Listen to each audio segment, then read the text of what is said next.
Everyone, जैसे कि आपने मेरी प्रीवियस वीडियो खरना पूजा की वीडियो देखी होगी, तो आज हम संध्या अर्घ की तैयारी कर रहे हैं। यहाँ मौसी जी सूप सजा रही हैं।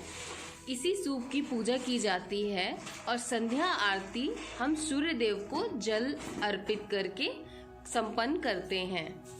तो उसी की तैयारी अभी से हो रही है कि शाम को हम संध्या अर्घ की तैयारी कर रहे हैं। पूजा कार्तिक मास की शुक्ल पक्ष की चतुर्थी को मनाया जाता है।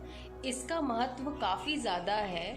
इसका महत्व आप इससे ही पता लगा सकते हो कि इसे इंडिया में नहीं पूरे देश भर में मनाया जाता है। देश विदेश पूरे वर्ल्ड में मनाया जाता है। तो इसकी महानता और इसकी महत्वता आप खुद ही सोच लो कितनी होगी।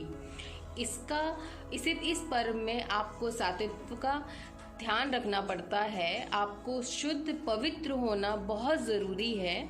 और आप अभी खुद अपने स्क्रीन पे देख सकते हैं कि सूर्य देवता को अर्घ अर्पित करने के लिए हम लोग क्या क्या फल और प्रसाद सूप में डाल रहे हैं।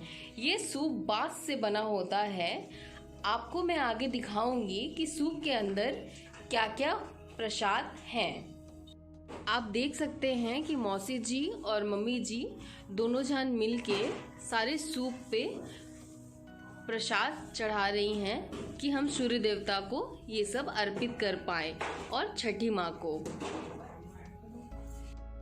इसमें हर प्रकार की सब्जियां, फल इत्यादि डलते हैं, जैसे पान पत्ता, कसैली, कच्ची हल्दी, कच्चा अदरक, जो ताज़ा होता है सब इसमें डलता है और हम सूर्य देवता को अर्घ देते हैं।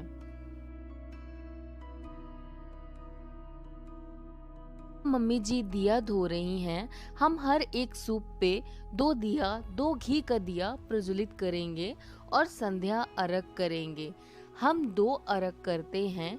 एक सूर्य देवता जब ढलते हैं तब की एक अर्घ होती है और एक सूर्य देवता जब प्रकाशित होते हैं तो भोर की अर्घ होती है। भोर की अर्घ से मेरा मतलब है कि जब सूर्य देवता उदय होते हैं तब का अर्घ। अब मम्मी जी सारे दियों पे बाती कर रही हैं, मतलब अब उसमें घी डाल करके बाती किया जा रहा है, जिसे हम हर सूप पे जलाएंगे।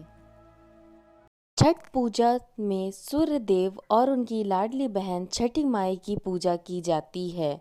छठी माई काफ़ी चंचल स्वभाव की हैं, इसीलिए उनकी पूजा में काफ़ी नियम का पालन करना होता है।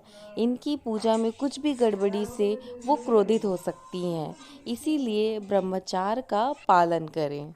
कोशिश करें कि आपसे कोई तरह की भूल ना हो।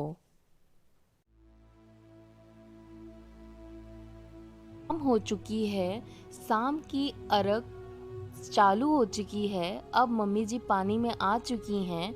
हमने घर पे ही घाट बनाया है और अब हम सारे लोग सूर्य देवता से प्रार्थना कर रहे हैं कि वो हमारे जीवन में खुशहाली, सुख, समृद्धि बनाए रखें। ये पूजा पुत्र प्राप्ति के लिए भी की जाती है।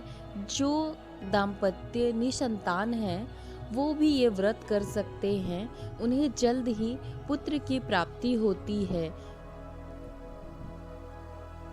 हम संध्या की अर्घ कर रहे हैं। हम जोड़े में सूप उठा करके सूर्य देवता की परिक्रमा कर रहे हैं और अर्घ दे रहे हैं।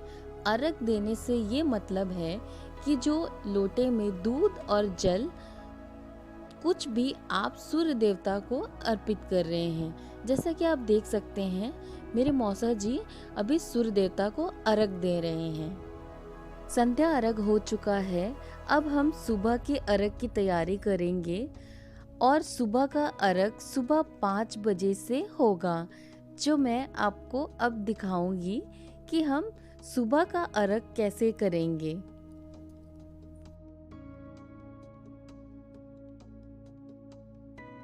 सुबह के हो रहे हैं 5:30 और हम सूर्य देवता के प्रकट होने का इंतज़ार कर रहे हैं।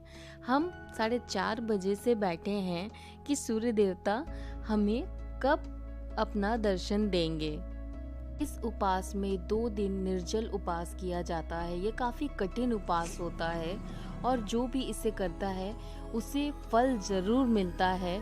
और आप छठी माई की कृपा आप खुद देखोगे। अगर आप ये फास्टिंग करते हो, आप ये व्रत करते हो, आपको तुरंत ही नज़र आएगा कि आपने अगर श्रद्धा से ये फास्टिंग किया है, श्रद्धा से ये व्रत किया है और आपसे कोई भूल चूक नहीं हुई है, तो आप खुद ही देखोगे कि भगवान आप पे कैसे अपनी कृपा बरसाते हैं। तो अब हमारी मम्मी जी अब घाट पे आ जाएंगी जैसे ही सूर्य देवता प्रकट होते हैं और हमारे सूर्य देवता की परिक्रमा करके अर्घ देंगी।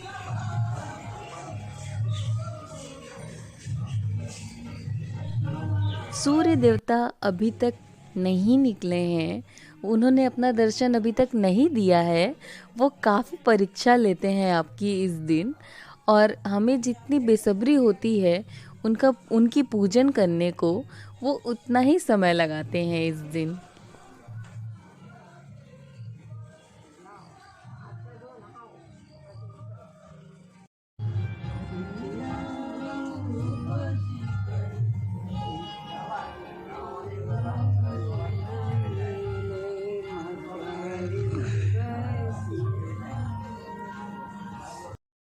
सूरज देवता हल्के हल्के सी लालिमा लेकर के आकाश में दिखने लगे हैं।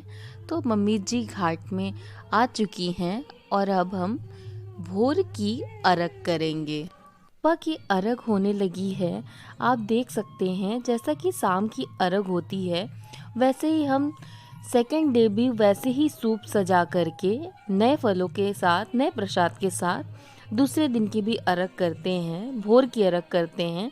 हमारे सारी फैमिली मेम्बर्स एक एक करके अर्घ देंगे। हर सूप पे अलग से अर्घ दिया जाएगा और हर कोई बारी बारी से अर्घ देंगे सूर्य देवता को।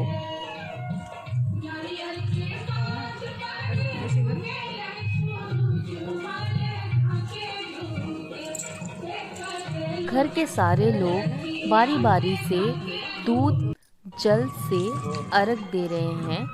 अब आप देख सकते हैं हर एक फल पे अर्घ दिया जा रहा है सूर्य देवता को।